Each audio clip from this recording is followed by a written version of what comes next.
अस्सलाम वालेकुम dear students, how are you. जैसा कि हम लोगों ने पिछले लेक्चर में एक्सरसाइज जो थी 1.1 कंप्लीट कर ली थी।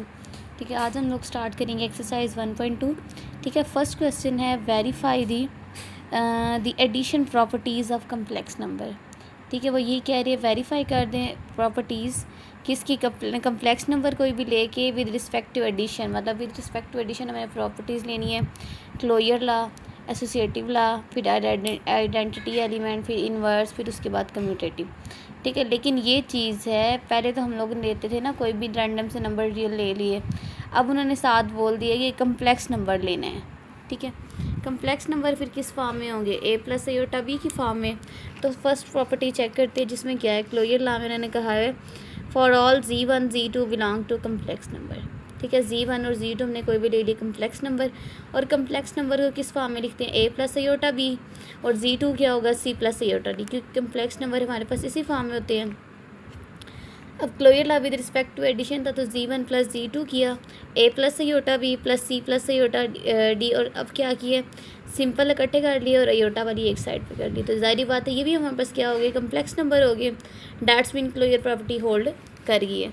फिर उसके बाद है एसोसिएटिव लॉ है, हमने क्या किया, लेट कर लिया कि Z1 Z2 और Z3 हमने कोई भी ले लिए कम्प्लेक्स नंबर ले लिए।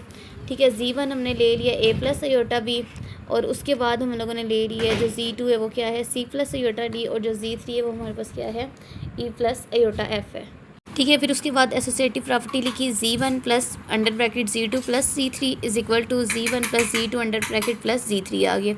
लेफ्ट हैंड साइड ले ली, यहाँ पे Z1 की जगह पे उसकी वैल्यू, Z2 की जगह पे और Z3 की जगह पे।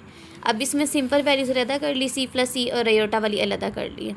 ठीक है, फिर इसके अंदर एडिशन किया तो A plus C plus E अलहदा और आयोटा वाली अलहदा, यानी कि ये भी हमारे पास क्या आ रहे हैं, मतलब ऐड करने से भी कम्प्लेक्स नंबर ही आ रहा है। ठीक है, उसके बाद हमने राइट हैंड साइड की उसको भी ऐसे सॉल्व किया तो देखा जाए दोनों साइड्स बराबर आ गए हैं। डैट्स मीन एसोसिएटिव प्रॉपर्टी भी होल्ड कर लिए। उसके बाद आइडेंटिटी एलिमेंट जो होगी इसके अंदर क्या होगी, ऑर्डर पेयर में अगर इसे लिखें तो 0 0, मतलब 0 प्लस 0 आयोटा। ठीक है, ये चीज़ होगी।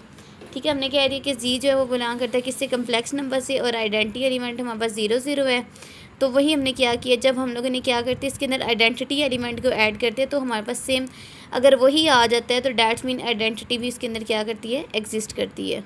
कि आइडेंटिटी के बाद अब हमें चेक करना था इन्वर्स उसमें हमने क्या कह दिया, Z1 हमने ले लिया ए प्लस आयोटा बी कोई कम्प्लेक्स नंबर है। ठीक है, इसका जब इन्वर्स होगा तो वो किस फॉर्म में होगा, माइनस आयोटा बी। ठीक है, दोनों को ऐड किया तो हमारे पास जब अगर ऐड करने से आइडेंटिटी आ जाए, डैट्स मीन क्या है, इसके अंदर क्या है, इन्वर्स भी एग्जिस्ट कर लिया।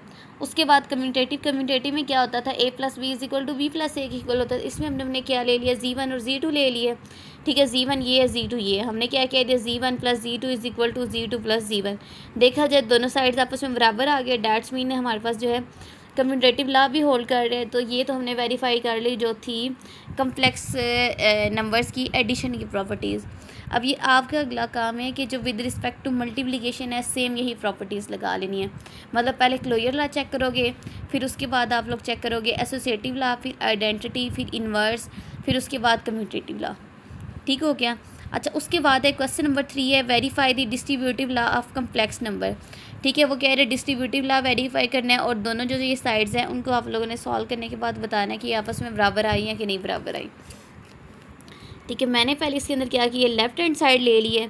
ठीक है, इनको मैंने आपस में ऐड कर लिया क्योंकि ऑर्डर पेयर में थे तो इसे मैंने ओपन करके लिख दिया आयोटा की फॉर्म में। अब सिंपल वाले अलहदा कर लिए, आयोटा वाले मैंने अलहदा कर लिए। अब इसमें यह था कि पहले ए को मैंने C प्लस E से मल्टीप्लाई किया, फिर ए को मैंने इससे मल्टीप्लाई कर लिया। सेम आयोटा बी को पहले इससे मल्टीप्लाई किया, फिर इससे मल्टीप्लाई कर लिया। ठीक है, ओपन करने के बाद मैंने क्या किया है, आयोटा जो सिंपल थे वो अलहदा कर लिए और आयोटा वाले हमने क्या कर लिए, अलहदा कर लिए। अब हमने राइट हैंड साइड ली थी तो राइट में मैंने ये लिख लिए आयोटा की फॉर्म में कम्प्लेक्स नंबर, इसमें भी कम्प्लेक्स में, क्योंकि ऑर्डर पेयर में दिए हुए थे। ठीक है, अब इन दोनों को आपस में मल्टीप्लाई किया, इन दोनों को आपस में किया। सेम उसके अंदर भी क्या किया, सिंपल अलहदा आयोटा वाले अलहदा। देखा जाए तो दोनों साइड्स आपस में क्या आ गई हैं, बराबर आ गए हम लोगों ने। ठीक है, हमने इसमें सिर्फ यही चीज़ें हम लोगों ने करनी थी। आज हम लोगों ने कर लिए क्वेश्चन नंबर 1, 2 एंड 3 डिस्कस कर लिए। ठीक है, अब ये काम है कि क्वेश्चन नंबर 2 आप लोग खुद से सॉल्व करोगे क्योंकि सेम चीज़ वही है। ठीक है, ओके, अल्लाह हाफिज़।